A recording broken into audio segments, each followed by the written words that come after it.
Archaeologists have uncovered a well-preserved skeleton at a burial site in Pompeii which has shed new light on funeral rites and cultural activity in the doomed ancient Roman city, officials said on Tuesday. The body of the man, believed to be in his 60s, was found in a tomb which dated to the final decades of Pompeii before it was destroyed by the Vesuvius volcano in 79 AD.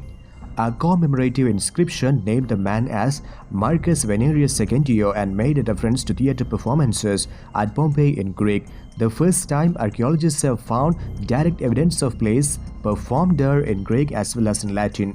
That performances in Greek were organized is evidence of the lively and open cultural climate which characterized ancient Pompeii, said Gabriel Citrigal, director of Pompeii's archaeological park.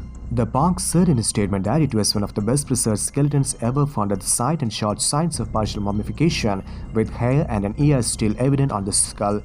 Two cremation urns were also found in the tomb enclosure. Adults were normally cremated in the city at the time, so the burial of Marcus Venerius is seen as highly unusual. Archaeologists are investigating whether the man might have been embalmed ahead of burial. Certain textiles are known to have been used in embalming, and archaeologists have found fragments of what might be fabric at the site.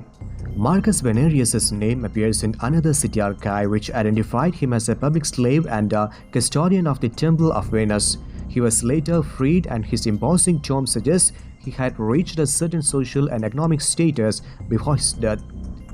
The burial site is not currently accessible to visitors and lies beyond the city limits.